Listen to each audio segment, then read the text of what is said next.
যে নেক্সট হচ্ছে ratio of income of Anil and Mukesh is 2:3, মানে ইনকাম অফ, সেখানে পেন্সিলটা নিয়ে নিই, income of Anil to Mukesh is 2:3 and the sum of their expenditure is 8,000, মানে অনিল এক্সপেন্ডিচার প্লাস মুকেশের এক্সপেন্ডিচারের সামেশন হচ্ছে 8,000.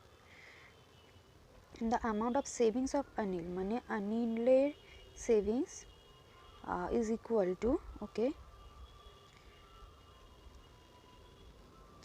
equal to কি expenditure of Mukesh, okay, expenditure of Mukesh, ঠিক আছে।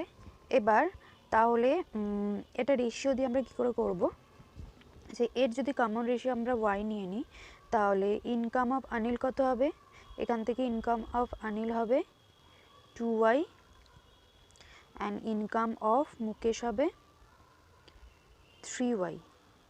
কমন রেশিওর যে কনসেপ্ট সেটা আমি আগের সেশনে বলেছি, তো আশা করি সবার মনে আছে। আচ্ছা, তাহলে ইনকাম, অনিলের ইনকাম পেয়ে গেলাম আর মুকেশের ইনকাম পেয়ে গেলাম। তাহলে এবার এখানে অনিলের সেভিংস ইকুয়াল টু মুকেশের এক্সপেন্ডিচার, এইখান থেকে অনিলের ইনকাম হচ্ছে 2y অ্যান্ড অনিলের সেভিংস ইকুয়াল টু মুকেশের এক্সপেন্ডিচার, ওকে।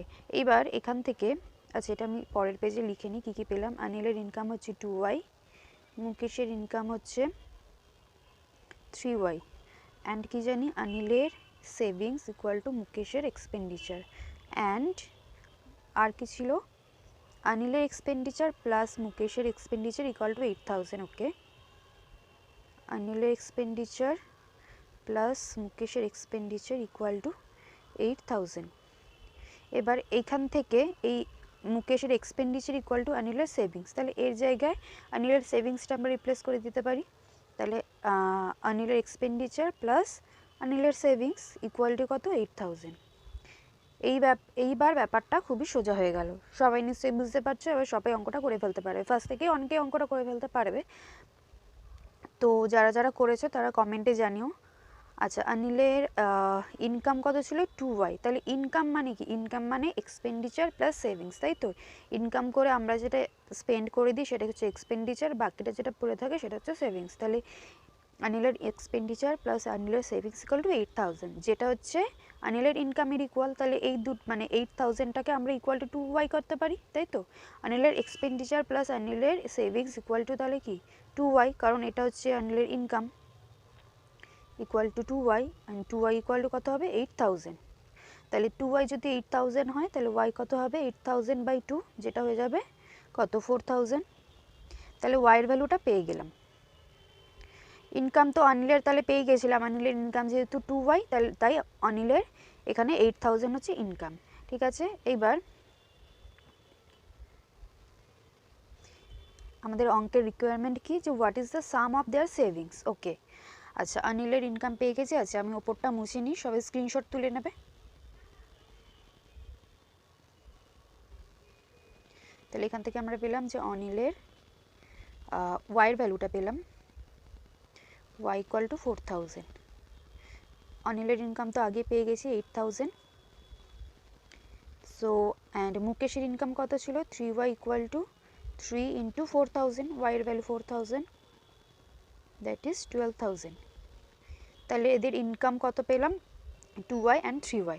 তো সেভিংস চেয়েছে, সেভিংসটা কী করে বার করব। আচ্ছা, এদের এক্সপেন্ডিচারের সামেশন পেয়েছিলাম তো আমরা, the sum of there expenditure is কত ছিল, 8,000। তাহলে আচ্ছা, ইনকামের তাহলে সাম কত হলো, ইনকামের সাম আগে আমরা পেড করে নিই, যে Anil income plus Mukesh income equal to কত হলো, 8,000 প্লাস 12,000 ইকুয়াল টু কত হলো, 20,000। তাহলে অ্যান্ড এক্সপেন্ডিচারের সামেশন কত ছিল, এক্সপেন্ডিচারের সাম ছিল Anil expenditure plus Mukesh expenditure equal to 8,000। তাহলে টোটাল ইনকাম থেকে টোটাল এক্সপেন্ডিচারটা আমরা যদি মাইনাস করে দিই তাহলেই তো টোটাল সেভিংসটা পেয়ে যাব, তাই তো। তাহলে এখান থেকে কি পেয়ে গেলাম, এটা থেকে এটা মাইনাস করে 12,000। তাহলে Anil savings plus Mukesh savings equal two 12,000। Total income আমরা ওয়াইয়ের ভ্যালু থেকে বের করে নিলাম অ্যান্ড টোটাল এক্সপেন্ডিচার আমাদের গিভেনই ছিল, তো টোটাল ইনকাম থেকে টোটাল এক্সপেন্ডিচার আমরা সাবস্ট্রাক্ট করে টোটাল সেভিংস পেয়ে গেলাম। সো এটা হচ্ছে আনসার। তো আশা করি তোমরা অঙ্কটা বুঝতে পেরেছো। আচ্ছা, এরপরের অঙ্কে কি বলেছে, হাজ অ্যান্ড ইসার entered into a partnership just 5 months ago. The ratio of profit claimed by Haj and Isar is 6:17. Isar had just started his business 12 months ago with rupees 1275. What is the amount contributed by Haj? Actually এখানে এসআরের যে অ্যামাউন্টটা invest করেছে সেটা দেওয়া আছে, সেখানে পেন্সিলটাই করে নিই, সেটা দেওয়া আছে আমাদের যে কি হাজ যে কত অ্যামাউন্ট ইনভেস্ট করেছে। সো এখানে কত দেওয়া আছে, প্রফিট রেশিও, আর কি দেওয়া আছে, কত টাইমে ইনভেস্ট করেছে।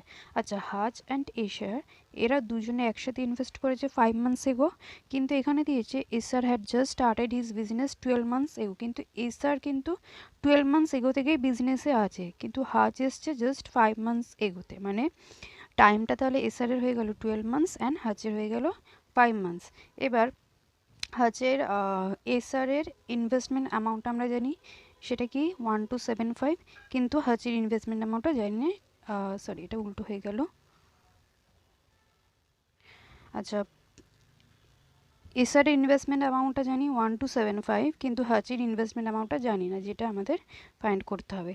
এবার প্রফিট মানে কি, প্রফিট মানে টাইম ইন্টু ইনভেস্টমেন্ট অ্যামাউন্ট, তাই তো, এটা হচ্ছে টাইম অ্যান্ড এটা হচ্ছে ইনভেস্টমেন্ট অ্যামাউন্ট। এবার যদি আমরা এদের রেশিও বার করে নিই,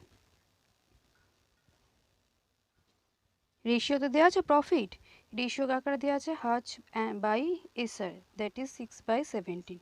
তাহলে হাজের ইনভেস্টমেন্ট অ্যামাউন্ট, হাজের টাইম কত 5, ইনভেস্টমেন্ট অ্যামাউন্ট যেটা ফাইন্ড করতে হবে, বাই এসারের টাইম কত 12, ইনভেস্টমেন্ট অ্যামাউন্ট হচ্ছে 1275, যেটা ইকুয়াল 6/7। আচ্ছা, এক্সটা আমাদের ফাইন্ড করতে হবে, তাহলে এক্স ইকুয়াল টু কী হয়ে গেল, উপরে যেরকম 6 থাকলো 12 ইন্টু 1275, এটা এই দিকে চলে এলো 12 ইন্টু 1275 বাই 5টা নিচে চলে এলো। ইকুয়েশন সবাই সলভ করতে জানো আই থিঙ্ক। তো এবার আচ্ছা 17ও এখানে আছে, বসিয়ে দিলাম। এবার 1275 এটা 5 দিয়ে যাবে, আমরা আগে দেখে নিই এটা 17 দিয়ে যায় নাকি। আচ্ছা, এখানে 127 আছে, 17 ইয়েস। আচ্ছা, 17 সাথে 119, হাতে থাকলো 8, 8-এর পর 5 বসলে কত 85, তাহলে 85, 17 5-এ 85, তাহলে এটা হয়ে গেল 75। আবার 5 দিয়েও যাবে 75টা, 15 5-এ 75, তাহলে উপরে কি থাকলো, এই উপরটা আমি মুছে দিচ্ছি, সরি। তাহলে উপরে থাকলো হচ্ছে, উপরে থাকলো 6 ইন্টু 12 ইন্টু 15, ঠিক আছে, নিচে তো সব কাটাকুটি করে নিলাম, তার মানে 15 আর 12 কত, যারা 12 নামটা জানো তারা জানো 180, তাই তো, তাহলে 180 ইন্টু 6 কত হয়, 18 6 108, অ্যান্ড শূন্যটা বসিয়ে দিলাম, তাহলে কি দাঁড়ালো, আমি কিন্তু অঙ্ক করার সাথে সাথে এগুলো মুছে যাচ্ছি, তো তোমরা সঙ্গে সঙ্গে এটা করে নেবে, বা যারা করতে পারছো নিজে থেকে তাহলে তো খুবই ভালো, তারা জানিও আমাকে কমেন্ট সেকশনে।